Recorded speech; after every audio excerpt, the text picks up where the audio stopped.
Selamat malam, sahabat semua dimanapun Anda berada. Saat ini rencananya kita akan mengadakan live IG, tetapi ternyata kita mendapatkan pelarangan atau pembatasan. Jadi memang mempromosikan kebenaran-kebenaran dalam geopolitik dan geostrategik, di mana ini adalah bagian dari cara cerdas bernegara. Kita mengajarkan anak-anak generasi muda terutama yang berusia 45 tahun ke bawah, dan difokuskan juga yang mereka berumur 25 tahun ke bawah. Sangat penting untuk mempelajari atau mengenal apa itu politik, apa itu geoekonomi, apa itu geostrategi, di mana hal ini adalah penting untuk membuat Anda semua memahami bahwa tahun 2024 di mana itu tahun politik yang akan membuat Indonesia menjadi game changing di tahun 2045, yaitu pada saat Indonesia ulang tahun ke 100 atau Indonesia Emas. Siapapun yang memimpin di tahun 2024 ada waktu sekitar 21 tahun untuk membuat Indonesia menjadi negara superpower. Kalau dalam 20 tahun terakhir, di mana kita ucapkan terima kasih kepada Ibu Mega 3 tahun, Pak SBY 10 tahun, dan saat ini Pak Jokowi 7 tahun, belum bisa membuat Indonesia menjadi negara superpower karena Bu Mega mungkin cukup menaikkan GDP per kapita atau pendapatan per kapita warga Indonesia dalam setahun yang biasanya sekitar 1.300 naik menjadi 1.700. Kemudian Pak SBY dalam 10 tahun naik dari 1.700 ke 3.700 atau sekitar 210%. Dan alhamdulillah selama 7 tahun ini Pak Jokowi sebagai pemimpin negara berhasil menaikkan 6%. 6%, sekali lagi ya, 6%. Hanya mengingatkan aja, 6% dalam 7 tahun. Itu semua tetap aja prestasi karena naik gitu ya. Tapi dalam 20 tahun terakhir, jelas Indonesia bukan negara superpower. Nah, dalam 21 tahun ke depan, kita berikan kesempatan siapapun yang akan memimpin Indonesia untuk membuat Indonesia menjadi negara superpower. Dan hari ini temanya adalah satu, kita menantang siapapun yang akan memanggungkan dirinya di tahun 2024 ingin menjadi Presiden Republik Indonesia yang ke-9, yang ke-8 ya, Pak Jokowi yang ke-7. Kemudian di sini ada pertanyaan, siapapun orang tersebut, dia kita harapkan memiliki peluang membuat Indonesia menjadi negara superpower. Bagaimana untuk dirinya membawa Indonesia menjadi negara superpower? Setidaknya mengangkat dari GDP per kapita yang saat ini sekitar 3.900, mungkin di akhir masa jabatan 3 tahun lagi mungkin sekitar 4.000. Itu juga masih mungkin gitu ya. Jadi kalau kita melihat siapa yang di panggung, Tuan A, Tuan B, Gubernur A, Gubernur B, Menteri A, Menteri B gitu ya. Coba kita lihat aja, kira-kira bagaimana cara dia ingin menjadikan Indonesia menjadi negara superpower. Ini kita harus pelajari misinya. Kalau sekedar dia cuman menggunakan media untuk menjadi terkenal, menjadi lucu, menjadi bulan-bulanan media dengan banyak-banyaknya berita, sebanyak-banyaknya berita, yang penting di repeat terus atau banyak-banyakan billboard gitu ya. Saya rasa itu hanya proses menuju keterkenalan atau knowingness.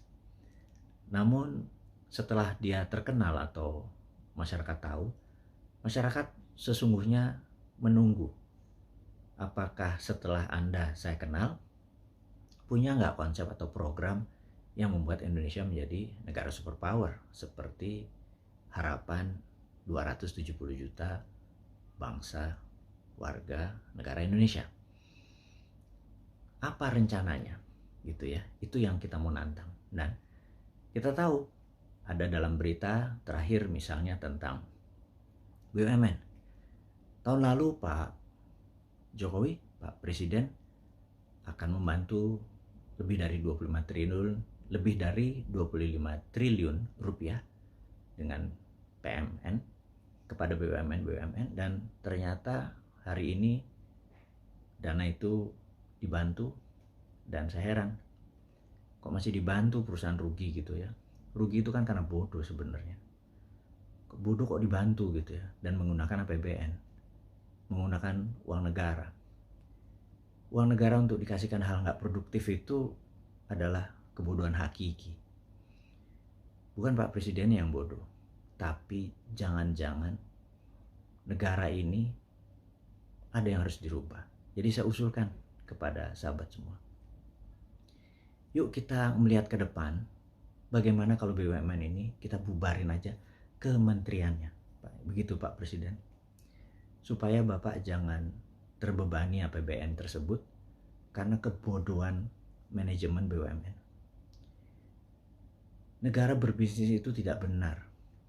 Negara berbisnis itu tidak baik. Kalau Anda terkagum-kagum misalnya, saat ini kan terkagum-kagum dengan Tiongkok gitu ya. Tiongkok punya banyak BUMN. Tapi jujur, BUMN Tiongkok itu beda. Dia adalah BUM, bukan badan usaha milik negara, tapi badan usaha milik pemerintah.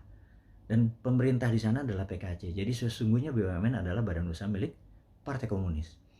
Jadi karena sistem kepartaian, mengontrolnya lebih gampang. Jadi ada baiknya BUMN di Indonesia ditutup aja kementeriannya. Lalu perusahaan-perusahaan tersebut kita konsolidasi lah. Yang bagus kita merger, kita jual ke swasta Indonesia tentunya atau ke bursa saham. Yang jelek ya udah ditutup aja dan tanggung semua kerugian tersebut. Mereka ini akan menjadi lebih lincah lagi, direksi-direksi BUMN ini. Karena lincah kenapa? Karena bukan di bawah kementerian, tetapi di bawah kementerian terkait. Misalnya PLN dan Pertamina di bawah SDM misalnya kayak gitu. Nah, dengan demikian kalau kementerian ditutup, itu banyak hal yang menjadi efisien. Nggak ada lagi buka pintu untuk Pak Menteri, selamat malam, selamat pagi. Strukturnya itu banyak orang-orang departemen, namanya juga departemen kantor, yang menurut kami adalah tidak terlalu efektif. Jadi lebih baik langsung ke menteri terkait aja BUMN tersebut. Jadi misalnya kalau Batan atau Pindad ya di bawah Kementerian Pertahanan gitu ya. Nah, sehingga organisasi BUMN yang ada 800 anak usaha ini paling sisakan 50. Dan sekali lagi, setelah Kementerian BUMN tidak ada, swasta boleh bertindak lebih powerful lagi, terutama yang pemiliknya tentunya orang Indonesia, jangan apa-apa asing atau FDI. Jadi misalnya swasta Indonesia boleh punya kilang minyak, boleh ngebor minyak, dan boleh menjual sendiri sampai SPBU. Begitu juga di dalam energi listrik. Swasta boleh punya pembangkit listrik, punya transmisi, dan menjual sendiri ke pengguna langsung. Jangan-jangan begitu swasta bisa memproduksi listrik dan menjual ke masyarakat langsung, harganya setengah PLN jangan-jangan. Jadi hal-hal seperti begini itu perlu pembaruan. Disinilah membuat bernegara menjadi berbeda. Dan konsep New Mind tadi adalah konsep yang akan dipakai di tahun 2024 kalau New Mind diberi mandat. Dan siapapun yang menjadi kandidat atau penantang atau mereka yang ingin menari di 2024, coba konsepnya mana? Tantang itu New Mind dan tantang itu Old Mind. Anda punya apa? Mau ikut model Old Mind lagi ya? Nggak akan membuat Indonesia menjadi negara superpower. Tapi kalau Anda punya konsep baru, selain seperti New Mind punya, atau seperti follow seperti Old Mind, Anda sebaiknya punya konsep baru. Itu yang saya tantang.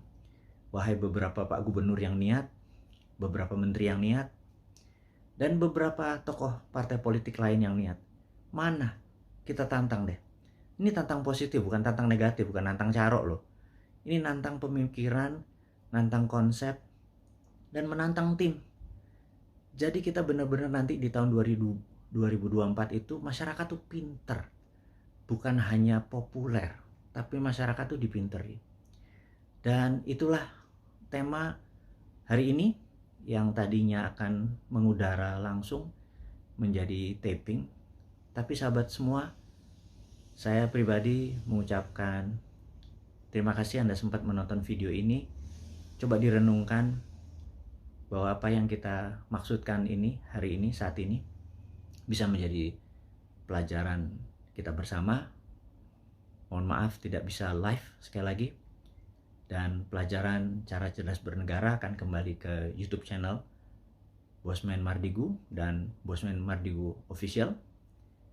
Sahabat semua juga bisa memfollow di IG dan TikTok. Kita akan buka lagi yang baru. Kita nggak akan pernah nyerah. 1000 kali kita di take down, 1000 kali kita akan terbitkan lagi demi pelajaran cara cerdas bernegara ini sampai ke pemikiran dan pemahaman sahabat semua dimanapun Anda berada. Dari saya cukup sekian, terima kasih. Wassalamualaikum warahmatullahi wabarakatuh.